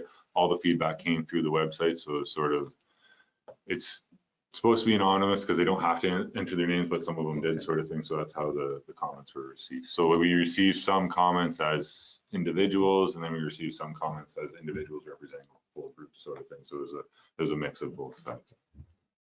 Excellent. That tells me that our communication strategy worked a little bit on that. So you've got lots of feedback from the public. Thank you very much. Any other comments or questions? Go ahead, Councillor Grayberg. Thank you, through you, Mayor. Just made a note. I've received many correspondence from residents who are not in favor of the proposed program. Although there were more comments in favor of the program, the comments against were more compelling and provided insightful rationale. The fact that we have over 400 private roads, whether they be fire routes or otherwise, implementing this type of program in a fair and balanced fashion would be challenging. It's estimated that over half of the private roads are not organized or structured in a way that would fit the requisite criteria to qualify for a road grant, which is another observation for not supporting this program initiative. This being said, there may be an opportunity to liaise with our fire chief to potentially identify problem private roads that may benefit with financial support to enable our emergency services better and safer access. So I can't support this for those reasons. Okay, thank you for your comments. Anyone? Go ahead, Councillor Franzen. I do support this program. I think it's something that we can offer our basically seasonal residents that live on these roads. They do pay the bulk of the municipal taxes. I'd like to support the recommendations from staff. The council received the report from the Director of Public Works regarding private road grant and the policy comments for their information. Further, that council approved the updated road grant policy to allow the acceptance of applications beginning in September of 2024 to 2025. Budget planning as attached, and further, that council Director of Public Works to provide an update during the first draft meeting of 2025 and how the first intake period progresses. I just a comment, I think it's important to run it for 1 year to see what issues we have. Yeah, let's get a seconder and then we can all have our comments. Do I have a seconder for that motion? I see Councillor Cadigan. Go ahead, Councillor Franzen. I think it would be important to run it for a trial period of 1 year to see how it progresses. If there's too many issues with it, we can always discontinue this program. Any other comments? Go ahead, Deputy Mayor Armstrong. Yeah, thank you, Mayor Lamstead. I initially supported this program. I have to admit that having read some of the comments, it really did give me pause because they were very vehemently opposed to it, that we're selecting a particular group of people and spending everybody's taxpayers' money on that. So I'm honestly not sure any longer. I'm almost feeling like we should pause it. The one thing I do know is if you offer it, you set up an expectation that it will continue, because it's a lot harder to put out new programs than it is to claw back existing programs. Everybody screams when you lower your level of service. So I'm on the fence right now. I really am. Thank you very much for your comment. Go ahead. Through you, Mayor. It's with all the programs the municipality offers. If we were to put out and say, how does the public feel about us spending $200,000 on the Galway Hall? I'm sure we would get some very similar comments. Like, I never used Galway Hall. Why should my taxes pay for Galway Hall? You know, and Galway Hall, just an example. We could go to this amphitheater that council's in favor of. We didn't put out an email request what are your comments about an amphitheater and us spending $200,000 on it? I'm sure you'd get very similar comments back on that. I think this, any other comments or questions? Go ahead, Councillor Braber. Thank you through you, Mayor. Response to Councillor Franzen as far as, in particularly the amphitheater. I think we got to stay on target here. Let's stay on. Yeah, no, What we're talking about. and I'm actually leading Okay. into just making a contrast as to Councillor Franzen's argument that that particular project was born out of the PRCAC, the Open Spaces Master Plan. There were many council meetings that addressed that, and it did go out to the public. The public had access to all the meetings and whatnot, and it was decided as a result of the Open Spaces Master Plan that there would be certain monies allotted, certain trails identified, and certain monies allotted over a 3-year period, being $600,000 total, $200,000 a year. So it was a bit more of a process to that, at which time the public had many opportunities to provide input and feedback and that sort of thing. So that's, Thank you for that. I think it was more, his comment was that anything we go to do, we should get some public input on it, right? It's not, it shouldn't be specific to a Galway Hall or an amphitheater. No, comment was I more was just general. using an example. Yeah, exactly. Go ahead, Councillor Cadigan. Through you, Mayor, the feedback that I've got has all been positive. I would support this just because people are excited about getting some municipal money to improve their cottage roads. Any other comments or questions?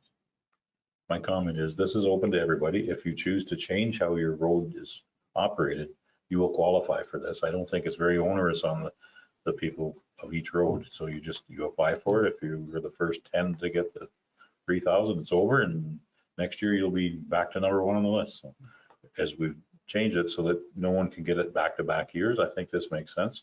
It's a very small amount of money to help a few roads in our municipality, upgrade them for many services, our residents, our fire rescue, ambulance service. So I think it's an important small step to help support our community. And that's my comment. Is there any other question? Go ahead, Councillor. I request a recorded vote. Okay.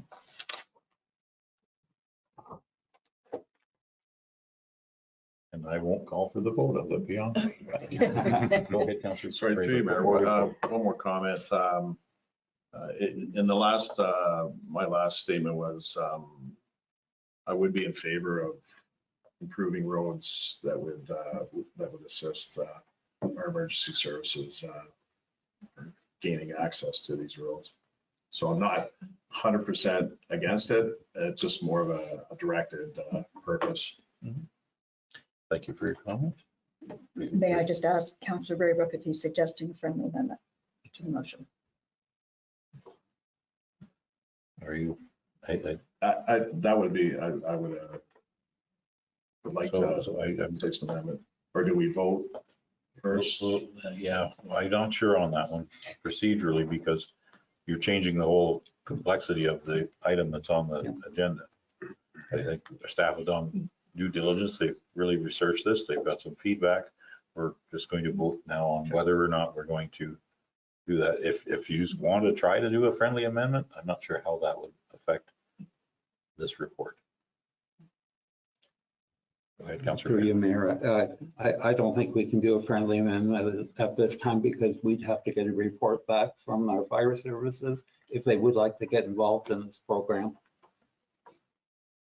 Deputy Mayor Armstrong, go ahead. Thank you. Through you, Mayor Lambert. A question of clarification. I don't recall the specifics of the review process and approval process. And I'm just wondering if there was something in there that would prioritize certain roads for safety or health reasons. And if so, that would probably address Councillor Braybrook's question. So if you can just refresh us. Deputy Mayor Armstrong, through you, Mayor Lambshead. So there isn't, and this was part of the trying to not make it too cumbersome for staff work is, and just to build on Mayor Lamps had made a comment about the 10. So the way it's worded right now is that if we receive 20 applications that all meet the requirements and they're all met the deadline, that then we're dividing that 30 grand over the 20 instead of the 10. So there's not a maximum of 10, but it's just that 10 is sort of, once you get over, like if say you get 7, they still can only get 3 grand each. But then once you get over 10, then once you start reducing it as divided sort of thing. So it's, and it was tough. And you looked at different, the one way I did see it, how they prioritize is was by length. But if my thought is if you get into inspecting each fire route, then how do you, who's completing those inspections, who sort of has that, like it becomes wishy-washy, and you're probably the same where you're like clear, definite, like these are the criteria that we need to meet sort of thing, so.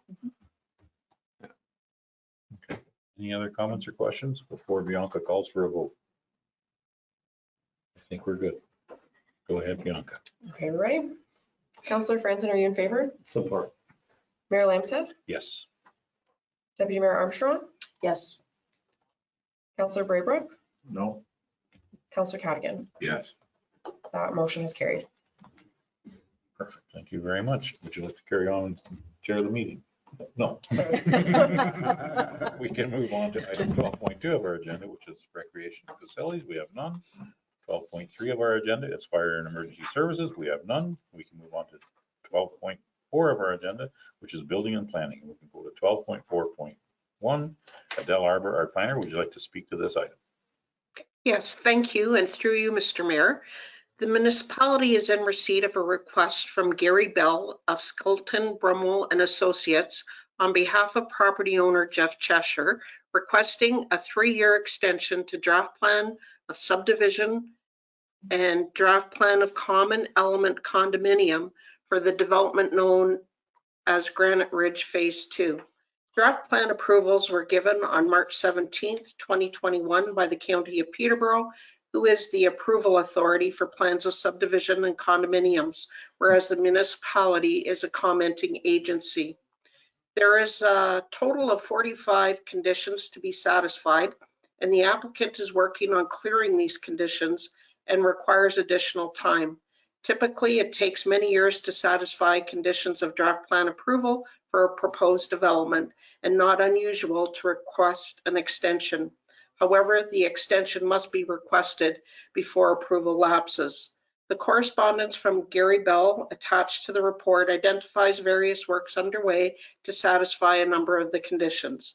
Therefore, it's being recommended that council receive the report from the planner regarding the request to extend draft plan of subdivision 15T-12003 and plan of common element condominium 15CD-18001 for Granite Ridge Phase 2, and further that council supports the request to extend draft plan approvals for another 3 years, and that the county be advised of this recommendation. I'd be happy to answer any questions if council has any. Okay, thank you very much, Adele. Anyone have any questions or comments? I'm seeing none. Is anyone prepared to make a motion? I see Councillor Franzen. Go ahead. I would support staff's recommendation.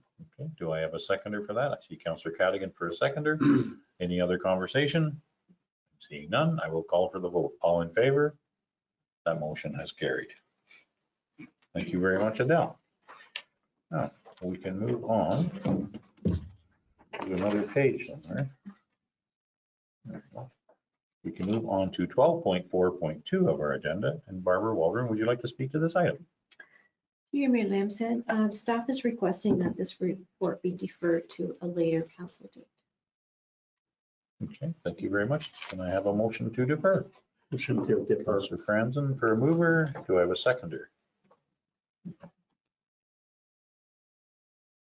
No seconder.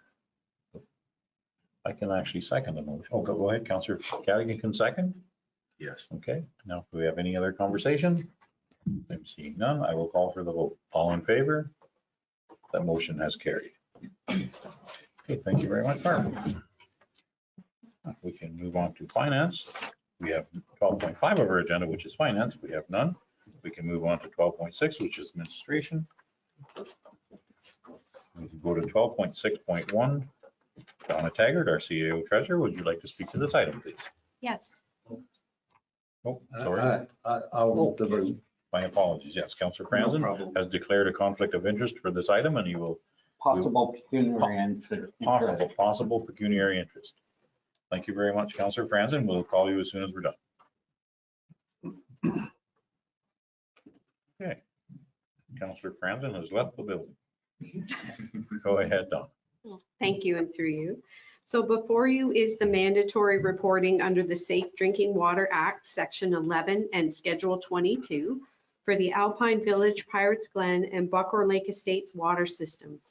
So annually, council is required to receive these reports prior to March 31st. So the document reflects the compliance report card for both water systems, which includes reporting on any health and safety incidents, Ministry of the Environment, Conservation and Parks inspections, adverse water quality incidents, non-compliance issues, and the number of boil water advisories. There is also data included in this reporting on the amount of water treated and flow rates. So as the operator of both water systems, the Ontario Clean Water Agency will be presented to council in April when the water budgets are set for 2024, and they will be available for any additional questions on this reporting. So therefore today, staff are looking for council to receive the report and also for direction to provide copies of the 2023 annual reporting to the water associations and also have hard copies available at the municipal office at no charge. Thank you. Okay, thank you very much, Donna. Does anyone have any questions of Donna? Go ahead, Deputy Mayor Armstrong. I do. Thank you, Mayor Lamson. I think I had an extended billing cure. You said something about 2024 budget. We've already approved the allocation for Aqua in the 2024 budget, correct? So thank you, and through you. No, we have not. The water budgets come to you in April. They're a separate budget. Those are user pay fees. Oh, okay. Those are a separate budget. So there's no impact on the tax. No. Okay. Thank you. Thank you. For Okay. reminding me. Appreciate it. All good. Any other questions? I'm seeing none. Is anyone prepared to make a motion? See Deputy Mayor Armstrong. I'll make the motion to receive, to direct you to staff to provide a copy to the Lake Estates Associations and to post the reports on our website with hard copies available. Okay, do I have a seconder for that motion? Councillor Braybrook for a seconder. Any other conversation? I'm seeing none. I will call for the vote. All in favor? That motion has carried. Okay, thank you very much. We will wait for Councillor Friend.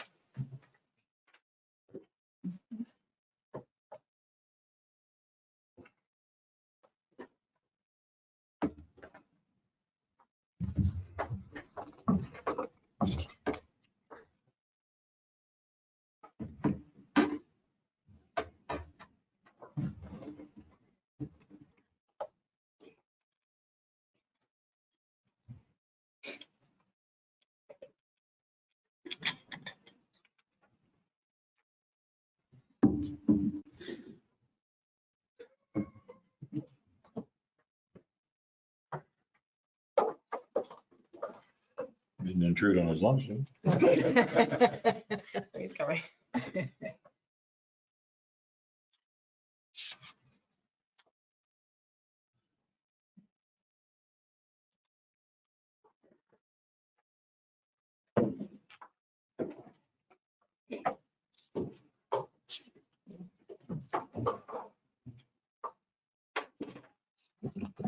Okay, Councillor Franzen is back. Thank you. Thank you.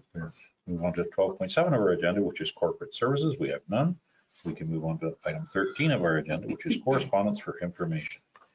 We have 2 or 3 items on there. I would like to talk about item 13.2 if we can.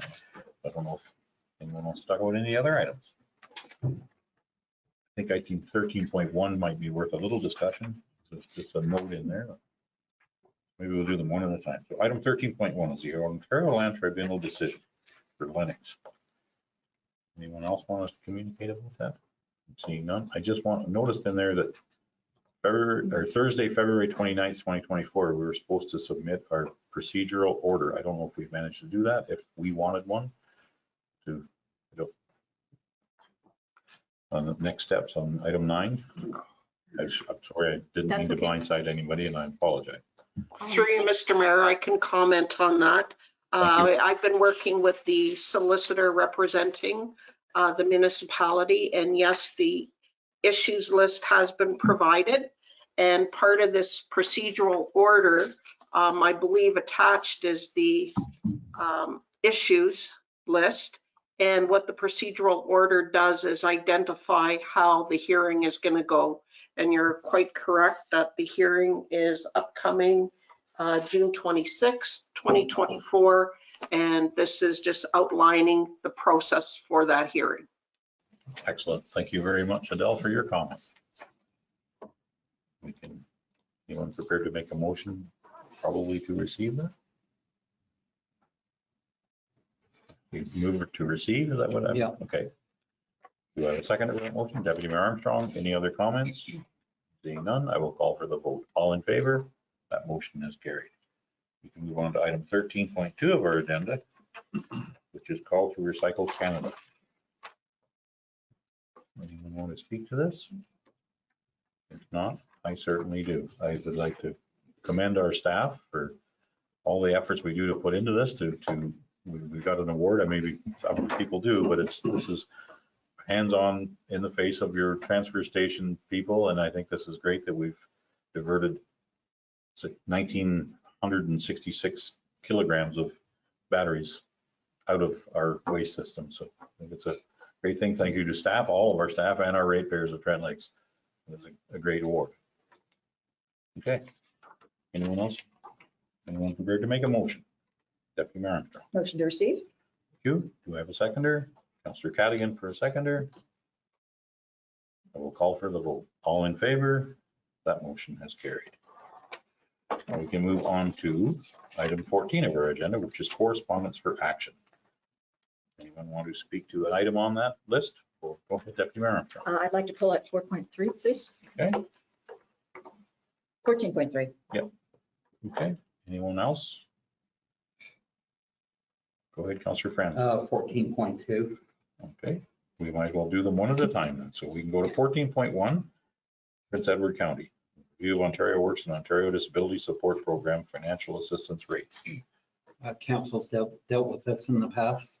Okay. Do you have a motion in that comment? I have motion to receive. Okay. Do I have a seconder for that motion? Deputy Mayor Armstrong for a seconder. Any other conversation? I'm seeing none. I will call for the vote. All in favor? That motion is carried. Okay, we can move on to item 14.2 of our agenda, which is the Municipality of Powassan Municipal Equipment Operator Course. Would you like to speak to that item? Yeah, I'd just like to, for you, Mayor, I'd like to speak to our Director of Public Works. If we have any of these issues that they're experiencing with finding operators for our equipment. Absolutely. Thank you, Councillor Franzen, through Mayor Lambshead. Haven't experienced it yet, but you can definitely foresee in the future the gap. Historically, I don't know whether it's a change. 20, 30 years ago, everybody had experience on equipment. Kids growing up would be on equipment all the time. There'd be a comfort level with equipment. There was more people were exposed to it.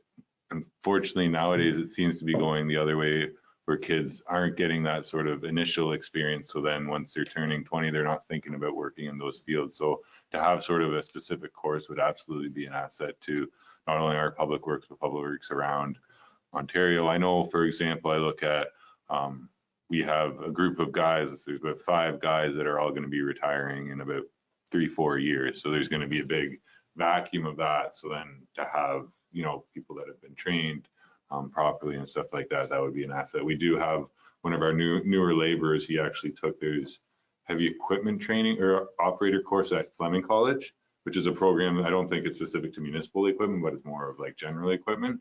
And he's got that experience, but even at that course, the description, like from what I heard, is he didn't get a lot of seat time. And that's where you really truly get comfortable in a machine, is you got to be in the machine. As many videos you watch, books you read, processes you watch guys doing it, you need to be in there feeling this is okay. When I move this is how this is going to move and stuff like that. So no, I think that would absolutely be vital to support that and ensure that we have because as in, within the motion is, you know, it's public works are vital. If we don't have people that can plow the roads, then how are we going to get from point A to point B? So absolutely.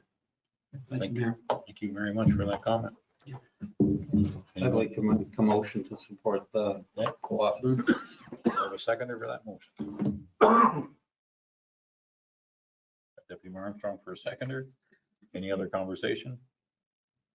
I have one comment. I think if you're transitioning into a different labor force, I mean, when you grow up running a tractor and a bobcat and a forklift, and you have a different perspective on that job. So thank you very much for supporting this. Any other comments? Seeing none, I will call for the vote. All in favor? That motion is carried. Thank you very much. We can move on to item 14.3 of our agenda, which is the Township of Perry that amend the blue box regulations. Deputy Mayor Armstrong, you wanted to speak to this item. Yeah, thank you, Mayor Lamstead. Matt will correct me if I say anything wrong here. But I think we all know that the new producer responsibility shift is only for eligible organizations, but they have specifically excluded churches and other organizations, so that it kind of suggests you'd have to have two completely separate pickup and distribution systems, which is very inefficient. And so this motion essentially is asking the province to reconsider that and to have producer responsibility for all organizations and facilities. And that is going to embellish what I just said. I hope. Through you, Mr. Mayor. Thank you. It's absolutely correct. And in principle, of course, it would make sense that it would be extended to all, all commercial, or what they call Businesses. IC&I. But in practice, it's going to be a real uphill battle trying to convince them of that. That being said, I would absolutely support us encouraging them to extend it to everyone. I think that they are going to find quite a bit of pushback. We're lucky enough that we don't have curbside. It's a whole other nightmare when you have to split up curbside between commercial and, it's one thing if you're in an industrial section and they can just skip it, but when you have to skip over, they've got there's a church, skip it. They would have to basically have every single street down to, a specific science before they'd be able to make this work. So I think they're going to find that there's a lot of issues with trying to isolate certain businesses and certain establishments. And I think that it is probably for the best that we support this. Okay, thank you very much for your comment. Any other comments? Seeing none. Did you? I didn't make the motion, but a motion to support this. Okay. Do I have a seconder for that motion? The Councillor Braybrook, any other comments? I just have one. I think the county's looking at the same idea to try to persuade the province to include businesses, churches, and other things, because it doesn't make any sense for our carbon footprint to run another truck around to pick up 7 or 8 places. I think this is great that this council is supporting that, just for our environment alone. Any other comments? I will call for the vote. All in favor? That motion has carried. Thank you very much for that. Okay, we can move on to item 15 of our agenda, which is bylaws. And we have bylaws on the agenda, a memorandum Bianco Tregicevic would like to speak to. Thank you. And through you, on the agenda today is only one bylaw that didn't have a report or a corresponding public meeting, which is B 2024-020. It's a zoning bylaw amendment for file number 2322, CRAN. The public meeting was held on February 20th, 2024, and staff were directed to prepare the bylaw to be brought forward to authorize the construction of the garage in the shoreline residential zone with the specifications outlined there. Okay, thank you very much. We can move on to item 15.2 of our agenda, which is that zoning bylaw amendment that we discussed. Anyone prepared to make a motion? I see Councillor Cadigan. Go ahead.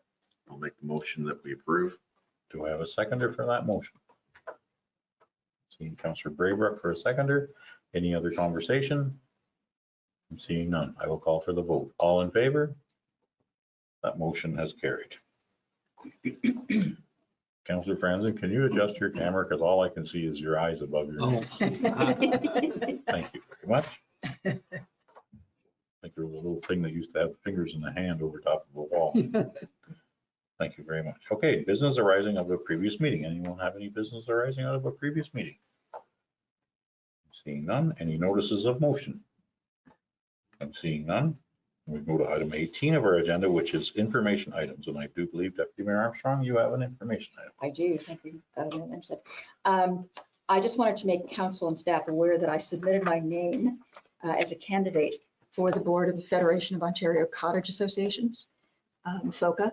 And I did consult with our clerk, and I also ran it by our integrity commissioner. I couldn't imagine why they would have an issue with it, but I thought it was safer to run it by them in advance rather than not. And I was elected, so I will be serving on the board of FOCA for the next 3 years, and really excited about it in terms of what they do on environmental issues, as well as advocacy for rural municipalities and waterfront residents. Thank you very much for putting your hat in the ring, and I certainly look forward to some wholesome updates from our deputy mayor. Thank you very much. Any other information items? I just want to mention that International Women's Day is March 8th, this Friday, I think it is. And thank you very much to every woman in this municipality and all of Canada and Ontario and the world. So thank you very much for International Women's Day. Now we can move on to item 19 of our agenda, which is our closed meeting. We will need a motion to go into closed. We are going into closed for the Ontario Municipal Act Section 239(2) to discuss E, litigation or potential litigation, including matters before administrative tribunals affecting the municipality or local board statement of claim. I see Councillor Cadigan for a mover. So move. I need a seconder. See Deputy Mayor Armstrong for a seconder. I will call for the vote. All in favor? That motion is carried. We are in closed.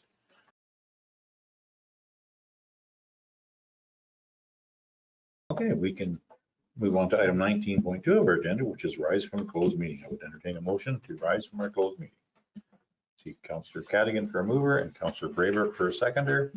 I will call for the vote. All in favor? That motion is carried. Okay, we can go to item 20 out of our agenda, which is business arising out of a closed meeting. And item 20.1 is the adoption of the minutes. Entertain a motion to Deputy Mayor Armstrong for a mover. Do I have a seconder for the adoption of the minutes? Councillor Cadigan for a seconder. Any conversation? Seeing none, I will call for the vote. All in favor? That motion has carried. Okay, we can move on to item 21 of our agenda, which is the adoption of the confirming bylaw, which is 20.1. Is our confirming bylaw. I would entertain a motion for that. Councillor Cadigan, Deputy Mayor Armstrong for seconder. Any conversation? Seeing none, I will call for the vote. All in favor? That motion has carried. We can move on to one of my most favorite parts of the meeting. It's item 22 of our agenda, which is adjourn. Would anyone like to make a motion to adjourn? No, we're staying for the rest of the day. Councillor Franzen for a mover. Councillor Braybrook for a seconder. I will call for the vote. All in favor? The motion has carried. We are adjourned. Thank you, staff. Thank you, council. Thank you, anyone who attended virtually or physically in the gallery.